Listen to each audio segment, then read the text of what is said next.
말씀은 우리가 잘 아는 것처럼 구약 성경의 마지막 책입니다.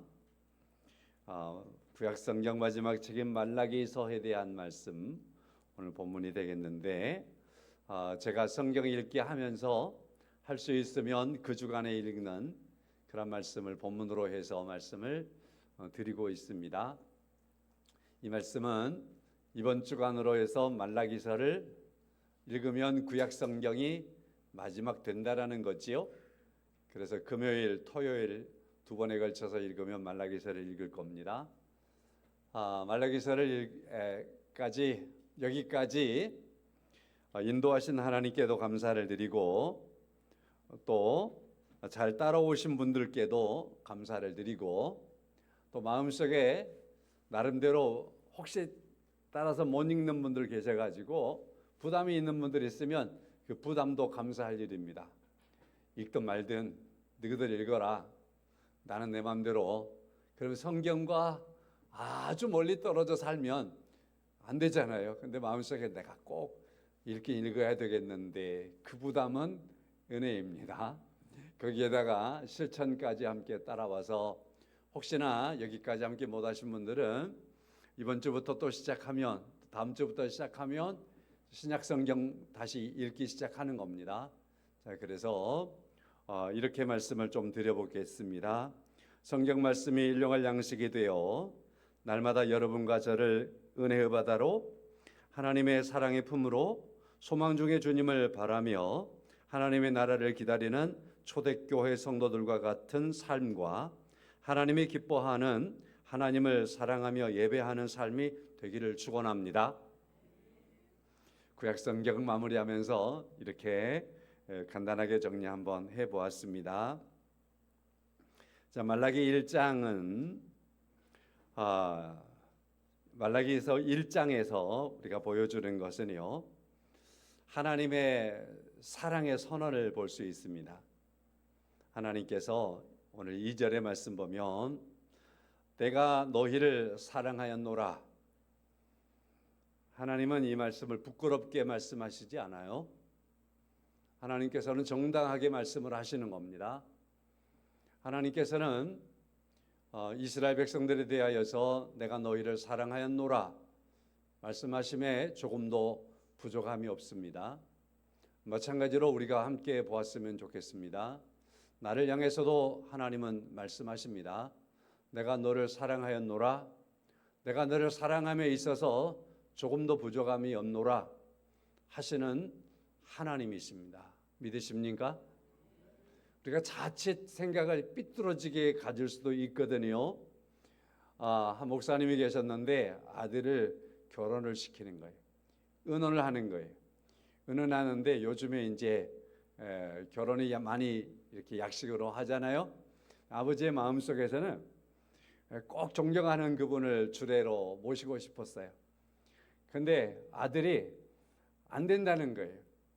그래서 아버지가 내 체면도 있다, 꼭 주례는 세워야 되겠다, 이분으로 하겠다.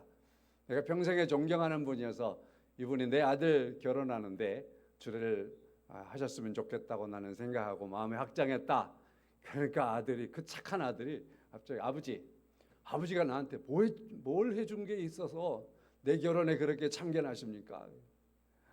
섭섭해가지고, 아버지가 너무너무 섭섭해가지고 얼마나 아들하고 싸웠는지 결국 주례를 세웠어요. 어느 만큼 양보하고 당기고 밀고 당기고 해가지고. 근데 주례를 서고 안 서고를 떠나서 아버지가 지금까지 나에게 뭘 해주신 게 있어요? 이 말이 아버지의 마음을 완전히 무너뜨려 버린 거예요. 그 아들을 위해서 아버지가, 가난한 아버지가, 목사 아버지가 죽기 살기로 그렇게 해서 그렇게까지 이제 먹고 살 만큼 직장 잡고 그렇게 만들어 주었는데, 결혼식 그거 하나 탁 놓고서 의견 충돌 나오니까 내게 아버지가 뭐 해주었습니까? 라고 말하는 그 말에 아버지가 아무리 생각해봐도 자기 피를 팔아서라도 이 아들을 그렇게 가르쳤다 생각하고 그렇게 모든 삶을 다했다고 생각했는데, 아무리 생각해도 사랑했는데 아버지는 안 했다는 거예요. 저 아들을 안 했다는 겁니다. 오늘 2절입니다. 너희는 이르기를 주께서 어떻게 우리를 사랑하셨나이까? 하나님은 내가 너를 사랑한다, 너희를 사랑했었노라, 그렇게 말하지만 이스라엘 백성들은 말하지요. 주께서 어떻게 우리를 사랑했습니까? 주께서 우리를 사랑하는 모습이 뭐였습니까? 우리요 포로로 끌려갔었다니까요. 포로 생활 70년이나 했다니까요. 돌아왔는데요, 포로 끝나고 돌아와서 성전을 짓기는 지었지만은 그러나 우리 지금 너무나 피폐하고 가난하고 힘들고 고통 속에 살고 있습니다. 이런 거 봐보세요. 하나님이 우리를 사랑했다면 어떻게 적군에게 침략을 당하고 나라가 망하고 이렇게 가난하고 이렇게 고통스럽게 살게 놔둘 수 있었겠어요? 하나님, 딱 그런 말씀, 그런 얘기거든요. 이스라엘 백성들이 하나님께 대하여서 하나님은 내가 너희를 사랑하였노라 말씀하시지만 주께서 어떻게 우리를 사랑하셨습니까? 그렇게 사랑의 흔적을 찾지 못하겠노라고 말하는 이스라엘 백성들이죠. 참 기가 막힐 일이지요. 하나님께서는 1장의 말씀을 쭉 살펴보다 보면 그들에게 말씀하지요. 그래, 그래도 내가 너희를 사랑했어. 에서와 야곱의 비유 속에서 너희들의 조상이 누구냐? 야곱이지 않느냐? 너희들의 조상이 에서가 아니고 야곱이지 않느냐? 내가 야곱을 택할 때에 내가 택할 만한 이유가 뭐 있었겠느냐? 야곱에게서 발견할 수 있는 건 내가 야곱을 사랑해야 되겠다라고 하는 그 이유가 야곱에게서 찾으려고 하면 찾을 게 없다. 너희 조상 야곱에게는 내가 야곱을 택하고 야곱을 내 백성 삼고 야곱의 후손을 내 백성으로 그렇게 사랑하겠노라 말씀했던, 사랑하겠다라 사랑했던 그러한 선택에 대하여서 야곱에게서 이유를 찾으려고 하면 이유가 없다. 야곱 장자 아니다. 쌍둥이지만 장자 아니다. 그래도 비리비리한 놈보다는 건강한 놈 택해야 되는 거 아니냐? 야곱은 비리비리했다. 야곱이 뭐 야생적이었느냐? 이 험한 세상에서 살아남기에 야곱의 성격으로 어떻게 살아남을 수 있겠느냐? 외적인 모습에서 뭐 건강함이 있었느냐? 그럼에도 불구하고 내가 장자였던 예서를 택하지 아니하고 야곱을 택하였는데 야곱에게는 장점이 없지만 내가 야곱을 사랑하였노라.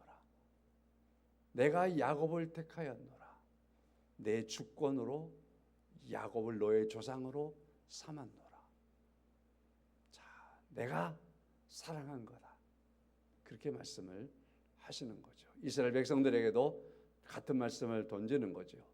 너희들에게서 무엇가 그렇게 잘난 게 있었느냐? 너희를 내 백성 삼았는데 불구하고 내 말씀을 주었는데 내 말씀을 너희들이 사랑했느냐? 나만 섬기라고 했는데 너희들이 얼마나 많은 우상을 섬겼느냐? 선지자를 보내서 선한 것이 무엇인가를 선포하고 가르쳤는데 선한 것을 너희들이 잡았느냐? 오히려 선지자들을 얼마나 괴롭히고 죽이고 선지자들의 거부를 너희들이 얼마나 많이 했더냐? 그리고 악하고 패역한 길에서 돌아서라고 그렇게 말했지만 끝까지 거역하다가 심판을 받지 않았더냐? 그러나 내가 너희들을 강하게 때린 건 사실이지만 오늘 내게 달라들으면서 언제 나를 사랑했습니까? 라고 말하는 지금 이 자리에 있는 너희들 그 자체를 보고서도 내가 너희를 사랑했던 게 사실이다. 너희들이 했던 행태, 사악한 모습들, 언약을 버렸던 언약 백성이면서도 언약을 거역했던 그 모습 때문에 언약을 파괴했기 때문에 너희들은 파괴된 언약에서 벗어난 그러한 관계에 있어야 되지만 지금도 여전히 내가 언약 백성으로 붙들고 있지 않느냐. 그래서 내가 너희를 온전히 멸망하지 않게 지금 이곳에 세워놓았지 않느냐. 내가 너희를 사랑하기 때문이다. 에돔의 후손들은 어떻게 되었는 줄 아느냐 라고 말하는 거죠. 2절부터 5절 말씀이 그 말씀이거든요. 에돔의 후손들은 어떻게, 에서의 후손들은 어떻게 되었는 줄 아느냐. 에돔이 에서의 후손들인데 그들은 내가 많이 때려서 황폐하게 했노라. 3절 말씀, 내가 그들을 미워했다. 그 조상을 미워했다. 그들이 사는 산을 황폐하게 하였다. 그들의 산업을 광야의 이리 때에게 내가 주어버렸다. 그들을 황폐하게 했으며 그들이 황폐하게 만들면 다시 뭔가를 다시 쌓아 올리면 내가 다시 부었다. 다시 부숴버렸다. 다시 망가뜨려 버렸다. 또 세우면서 결코 세우겠다라고 말하지만 나는 끝끝내 에서의 후손들에 대해서는 무너뜨리고야 말 것이다. 4절의 말씀이죠. 에돔은 말하기를 우리가 무너뜨림을 당하였으나 황폐된 곳을 다시 쌓으리라 하거니와 나 만군의 여호와가 이르노라. 그들은 쌓을지라도 나는 헐리라. 그들이 아무리 쌓아 올려도 내가 헐어버리는 게 앞서는 거다. 내가 헐어버리는 것을 당할 수 없으리라. 그래서 에서의 후손은 결코 멸망으로 끝났지만 이스라엘 백성들에게 내게 지금 사랑을 언제 했냐라고 말하지만 나는 지금도 사랑하고 있다. 내 앞에 서 있는 것이 증거이지 않겠느냐. 에서의 후손과 야곱의 후손을 비교해 보아라. 너희들은 야곱의 후손으로 지금 언약의 백성이지 않느냐. 성도 여러분, 이 말씀이 나와 무슨 상관이 있나 싶지요? 여러분과 제가 오늘 여기에 있는 이 모습은요. 여기에 있는 이 모습은 깨어 있으면, 영적으로 우리가 하나님의 사랑을 알면 하나님이 나를 지금 사랑하고 있습니다 고백하는 사람들입니다. 그렇죠? 하나님이 나를 붙들고 있습니다 라고 하는 고백하는 사람들입니다. 예배하는 모습은 왜 예배하죠? 하나님이 나를 사랑하고 내가 하나님의 백성 되었기 때문에 하나님은 나의 예배의 대상이 되므로 하나님을 예배하는 사람들입니다. 무엇 때문일까요? 우리에게는 공로가 없지만, 우리에게는 이방인이었지만 하나님께서 여러분과 저를 예수 그리스도 안에서 부르시고 그리고 택하심 안에서 하나님의 자녀로 삼아주시고 그리스도 안에서 여러분과 저로 하여금 하나님을 예배하는 복과 은혜를 허락하여 주었기 때문이죠. 그래서 여기에 있는 우리들은 고백할 수 있습니다. 하나님은 나를 사랑하십니다. 믿으십니까? 그러나 그 감각을 모르면 어떻게 되겠어요? 오늘 본문에서 말하는 이스라엘 백성들과 같이 하나님이 나를 어떻게 사랑했습니까? 뭘로 사랑했습니까? 어떻게 사랑한다라고 말할 수 있습니까? 내가 지금요 평생 살아오면서요 늘 가난했거든요. 하나님이 사랑했다면 내가 그렇게 가난한 삶을 지금까지 살았어야 할까요? 그렇게 질문하는 사람도 있을 수 있겠죠.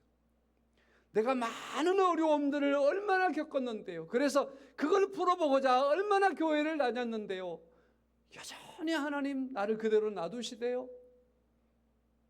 이스라엘 백성들 오늘 본문에서 나오는 이들처럼 하나님에 대한 사랑을 진정으로 알지 못하면 그렇게 불평하면서 하나님이 언제 나를 사랑했습니까? 라고 말할 수 있겠죠. 예수 그리스도 안에서 여러분과 제가 하나님을 예배하는 자 될 수 있었으며 하나님이 나를 사랑하신다라고 하는 사실을 고백하며 살게 된 이 모습으로 인하여 하나님께 감사하며 사는 여러분과 제가 될 수 있기를 주님의 이름으로 간절히 축원합니다. 예배하는 것, 내가 지금 예배하고 있는 이건 하나님께서 나를 지금 사랑하고 있는 그런 놀라운 증거라고 말씀을 드릴 수 있습니다. 이스라엘 백성들이 어떻게 주께서 어떻게 우리를 사랑하셨습니까? 라고 묻는 질문하고 있는 이것은 단순한 질문이 아니죠. 하나님에 대한 의심에서 나온 거지요. 그래서 하나님에 대한 불평에서 나오는 거지요. 불신앙에서 나오는 거지요. 성도 여러분, 여러분과 저희 안에 주님이 계심으로 말미암아서 하나님께 영광 돌리는 삶을 아름답게 살아갈 수 있기를 소망하며 의심과 불평을 내려놓고 있는 그러한 삶 속에 있기를 간절히 바랍니다.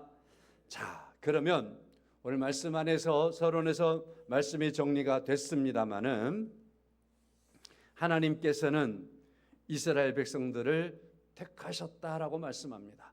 에서와 야곱을 말씀하실 때에 나는 야곱을 택했다라고 말하는 거죠.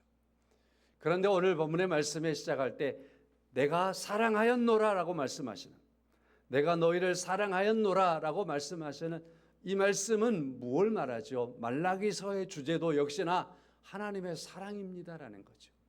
내가 너희를 사랑했노라라고 하는 걸 내가 말하겠다, 증거하겠다라고 말씀을 하고 있는 거죠.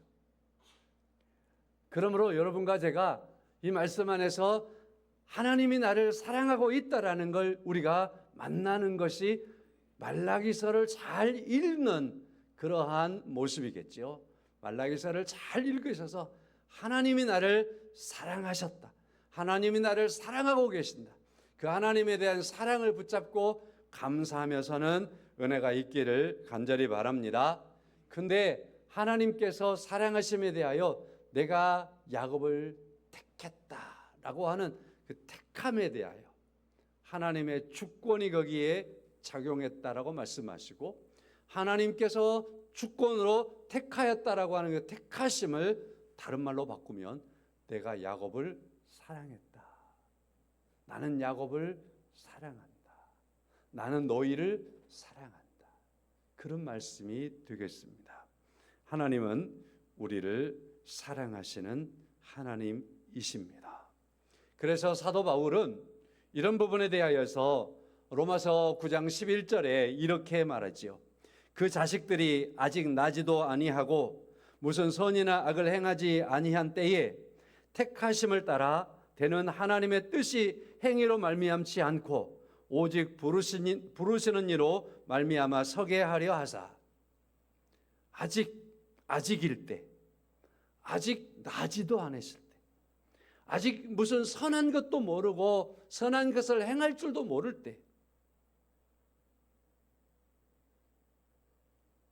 악한 것도 모르고 선한 것도 모를 때, 그러나 하나님께서 하나님의 뜻을 따라서 그들의 행위로 말미암지 아니하고 부르시는 이로 말미암아 하나님께서 그들이 무엇을 했고 안 했고를 따지지 않고 하나님께서 하나님의 뜻 안에서 사랑으로 말미암아 하나님의 주권으로 하나님께서 이스라엘 백성들을 택하였다.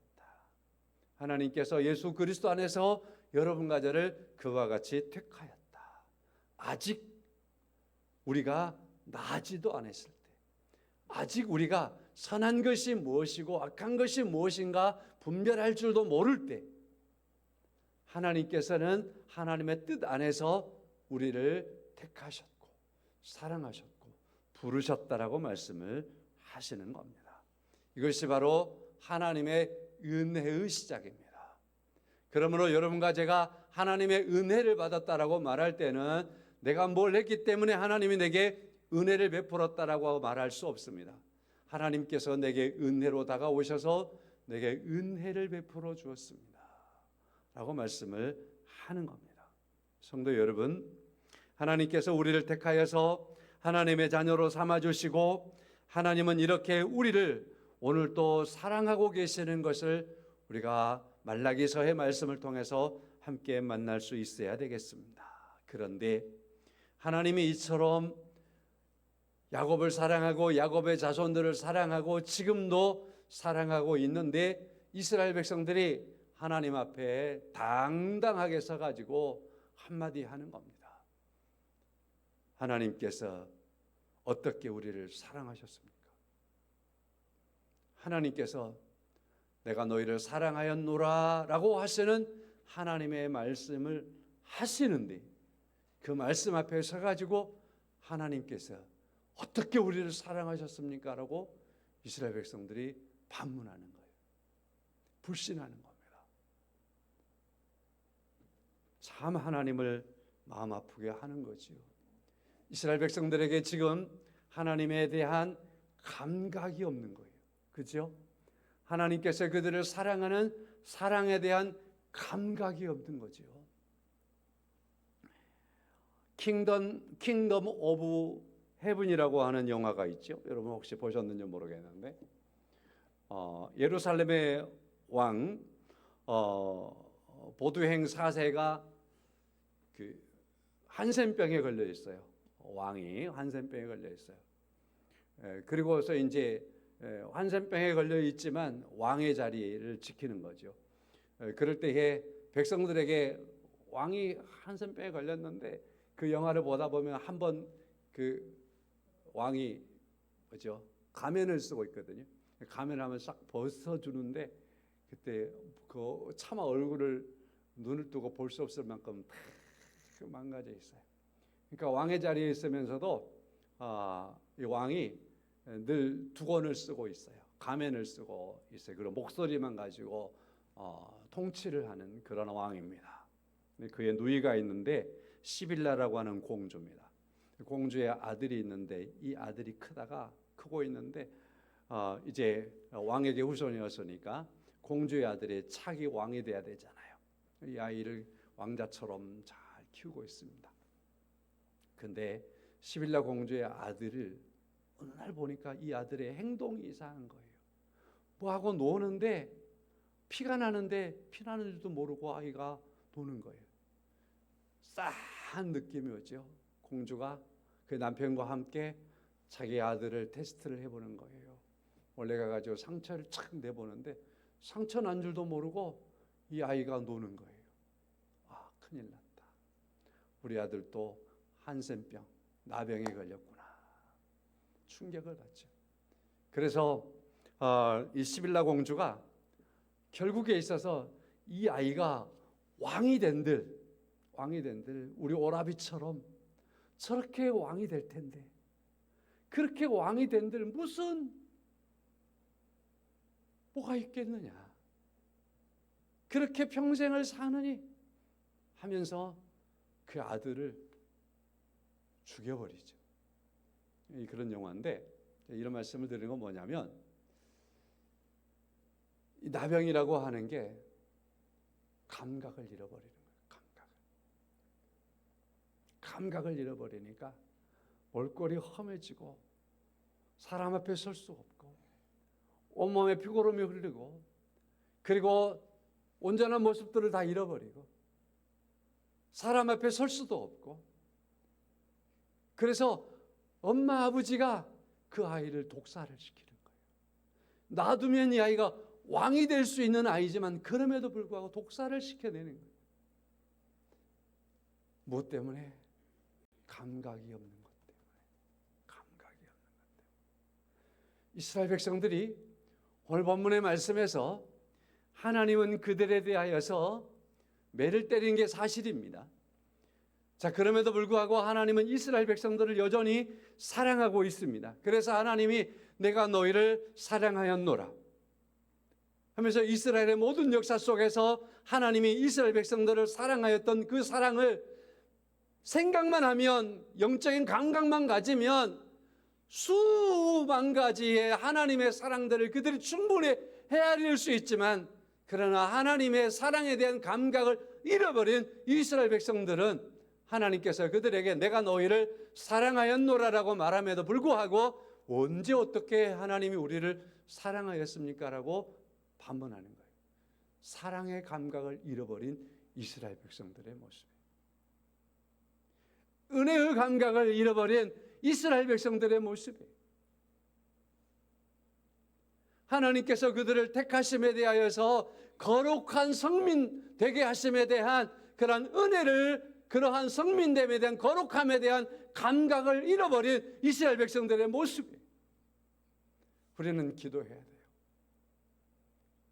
하나님께서 나를 사랑하심에 대하여 그 사랑에 대한 감각을 잊어버리지 않고 이 세상을 살아갈 수 있는 그러한 삶을 살기를 위해서 기도해야 돼요. 그리고 그 감각을 우리가 붙들어야 돼요. 예배는 하나님을 경외하는 것에 대한 표현이라고 그럽니다. 반응이라고 그럽니다.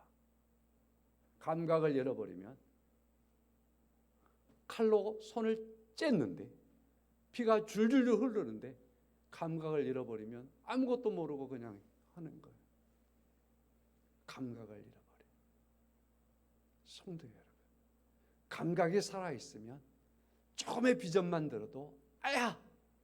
하고서 그거에 온 신경을 다 쓰는 거예요. 감각이에요. 반응이에요. 예배는 성도의 반응이에요. 누구에 대한? 하나님에 대한. 하나님을 경외하는 성도의 반응이에요. 하나님의 사랑을 입은 성도의 반응이 예배하는 거예요. 우리가 그래서 잘 살펴야 돼요. 나를 진단할 수 있어야 돼요. 내가 하나님에 대한 사랑의 감각이 제대로 살아있는가 하는 것은 내가 하나님을 예배하는 모습이 어떻게 예배하고 있는가라는 것을 통해서 만날 수 있는 거예요.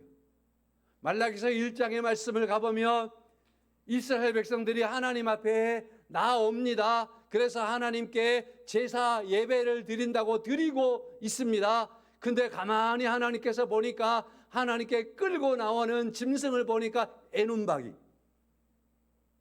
하나님 앞에 제사를 예배를 잘 드리겠다라고 하면서 그들이 뭔가를 끌고 오는데 짐승을 끌고 와요. 보니까 병든 것.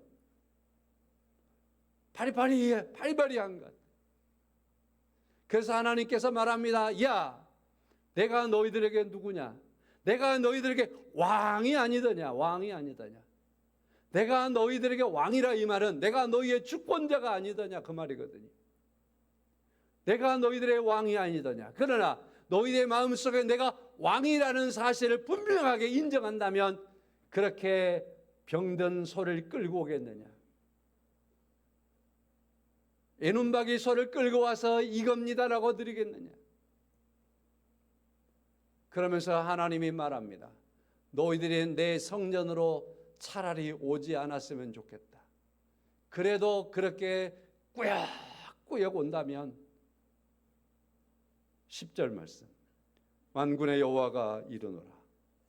너희가 내 제단 위에 헛되이 불사르지 못하게 하기 위하여 너희 중에 성전 문을 닫을 자가 있었으면 좋겠도다.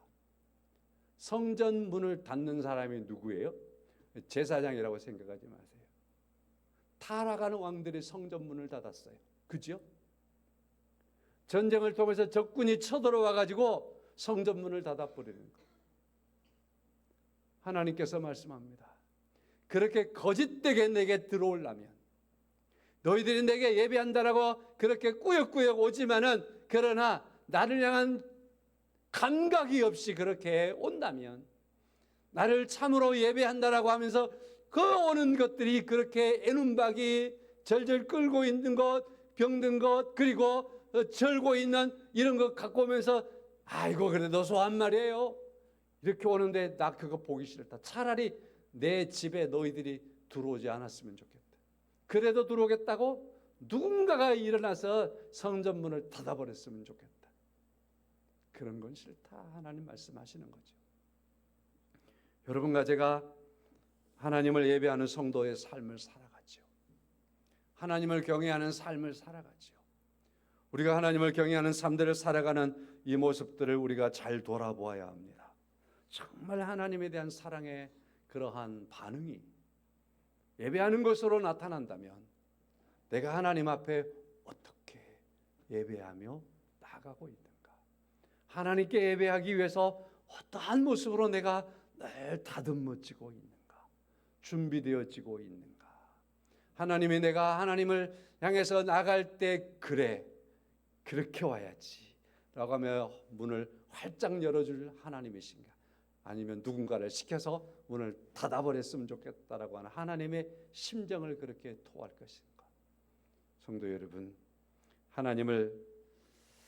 하나님의 말씀 안에서 성령 안에서 영과 진리로 참되게 예배하며 살아가는 여러분과 제가 될 수 있기를 간절히 원합니다. 누가? 하나님을 사랑하는 자, 하나님의 사랑을 아는 사람이라 그렇게 말씀합니다. 하나님은 계속 말씀합니다. 내가 너희를 사랑하였노라. 오늘 제목을 제가 살짝 바꾼 거거든요. 너희는 이르기를 주께서 어떻게 우리를 사랑하였습니까? 하였나이까. 그러자 제목 뭐예요? 주께서 우리를 어떻게 사랑하셨는가 생각해 보자라는 거예요. 주께서 우리를 어떻게 사랑하셨는가. 성도 여러분, 주께서 우리를 어떻게 사랑하셨는가.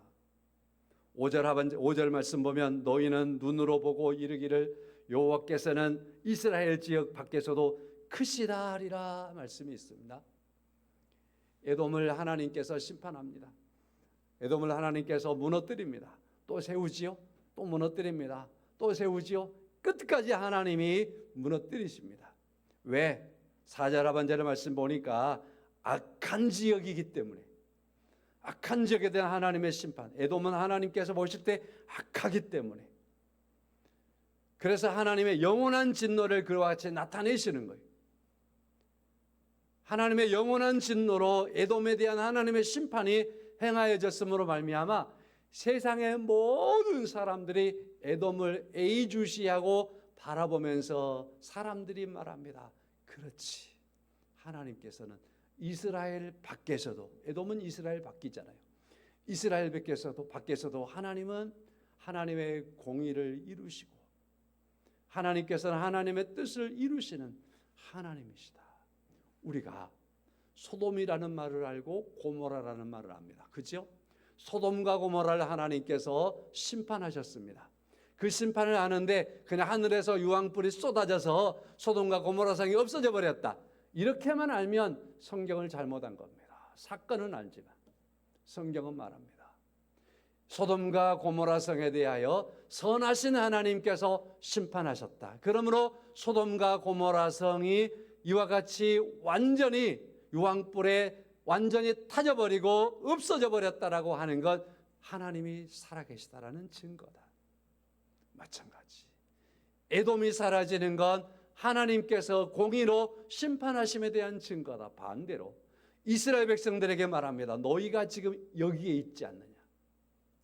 내가 자주 매를 때려서 지금은 가난하고 힘이 없지만 그럼에도 내가 에돔은 멸망시켰지만 너희는 아직도 멸망시키지 아니하고 끝까지 나의 언약 안에서 너희를 세우겠다라고 말하고 붙들겠다라고 말하고 영원한 복으로 이끌겠다라고 말하지 않느냐 하시면서 이스라엘에 대해서 내가 너희를 사랑하고 있다. 나는 에돔을 보아라. 이스라엘 밖에서도 공의의 하나님이시다. 너희에 대하여 여전히 사랑하는 하나님이다 라고 말씀을 하시는 겁니다. 성도 여러분, 우리는 지금 구약을 보고 있어서 이런 말씀을 보고 있지만, 그러나 말라기서의 말씀을 통해서도 우리는 예수 그리스도를 만날 수 있습니다. 먼저 전제합니다. 하나님의 큰 사랑을, 하나님의 어마어마하게 큰 사랑을, 헤아릴 수 없는 하나님의 사랑을 말라기서에서 우리는 만나야 됩니다. 어떤 하나님? 하나님이 내가 너희를 사랑하였노라 그랬으니까 하나님의 사랑은 계속됩니다. 3장 1절에서 보라, 내가 내 사자를 보내리니, 하나님의 약속입니다. 나는 내 사자를 너희에게 결코 보내겠다. 말라기서 4장 2절입니다. 내 이름을 경외하는 너희에게는 공의로운 해가 떠올랐어. 너희가 나를 끝까지 경외하면, 나의 사랑을 알고 나의 사랑 가운데 서 있으면 내가 공의로운 해, 의로운 해를 내가 떠오르게 하겠다. 무슨 말씀이죠? 내가 내 사자를 보내겠다. 내가 예수 그리스도를 보내겠다라고 하는 하나님의 말씀이에요. 너희를 사랑하기 때문에 하나님이 세상을 사랑하사 독생자를 주셨으니 바로 그 예수 그리스도를 보내겠다라고 하는 말씀이에요. 그래서 하나님을 경외하는 사람에게는, 하나님을 경외하는 사람에게는 의로운 해가 떠올라서 치료하는 광선을 발하시리니 예수 그리스도를 통해서 치료하시고 영원히 건강하게 하나님의 자녀로 서게 하시는 은혜를 베푸실 것을 약속하시는 겁니다. 이스라엘 백성들은 하나님께 나올 때에 저는 것, 절뚝발이, 병든 것, 이런 재물, 불의한 부정한 재물들을 가지고 나왔어요. 그러나 하나님께서는 너희들은 그렇게 나오지만 내가 나의 재물을 준비하겠다, 예비하겠다라고 하시면서 가장 거룩한 예물 되시는 예수 그리스도를 하나님께서는 예비하시는 겁니다. 성도 여러분, 우리는 하나님 앞에 나아가야 합니다. 시간이 많이 가버렸네. 이 부분 다음에 말씀을 제가 드릴게요. 이렇게 말씀만 정리하겠습니다. 베드로 전서 1장 18, 19절의 말씀에 흠없고 점없는 어린 양 같은 그리스도의 보배로운 피라는 말씀이 있습니다. 하나님께서 사람을 통해서 아무리 보아도 하나님의 공의에 만족할 만한 재물을 하나님 앞에 드릴 만한 하나님께서 기뻐할 만한, 하나님이 그래 내게는 그런 예물을 가져와야지, 내게 그렇게 드려져야지, 하나님이 받을 만한 재물을 드릴 수 있는 인생이 하나도 없는 거야. 하나도. 그러면 하나님이 실패한 겁니까? 아니요. 그래서 하나님께서 예비하십니다. 흠이 없고 점도 없고 가장 보배로운 재물을 하나님께서 예비하시는 거예요. 예수 그리스도를 예비하시는 겁니다. 그래서 주님께서 이제 이 땅에 오셔서 십자가에서 제물이 되어 주심으로 말미암아서 하나님이 기뻐하시는 제물로 서시는 겁니다. 우리를 거룩해 하시는 하나님의 은혜를 베푸시는 거죠. 자, 그래서 질문합니다. 하나님이 내가 너희를 사랑하였노라. 그러는데 사람들이 어떻게 하나님이 우리를 사랑하였습니까? 라고 말할 때 내가 너희를 어떻게 사랑하였는가? 오늘 제목처럼 주께서 우리를 어떻게 사랑하셨는가 말씀하시고 보이십니다. 그것은 바로 예수 그리스도를 이 땅에 보내셔서 흠없고 점없는 거룩한 피, 예수 그리스도를 이 땅에 보내셔서 십자가에 죽게 하심으로 우리에 대한 하나님의 사랑을 확증하시고 온전히 이루셔서 우리를 구원하셨습니다. 우리는 그렇게 구원을 받았습니다. 그래서 하나님의 사랑을 입은 자가 됐습니다. 어떻게 우리를 사랑하셨는가? 우리는 부족했지만 그의 아들을 보내시기까지 우리를 사랑하신 하나님을 여러분과 저는 이 말씀 안에서 만나게 됩니다. 주 안에서 우리를 끝까지 사랑하신 하나님의 은혜 가운데 서서 오늘 이 시대를 건강하게 영적인 아름다운 감각을 가지고 하나님을 복되게 예배하며 살아가는 여러분과 제가 될 수 있기를 주님의 이름으로 간절히 축원합니다. 우리 찬송하겠습니다.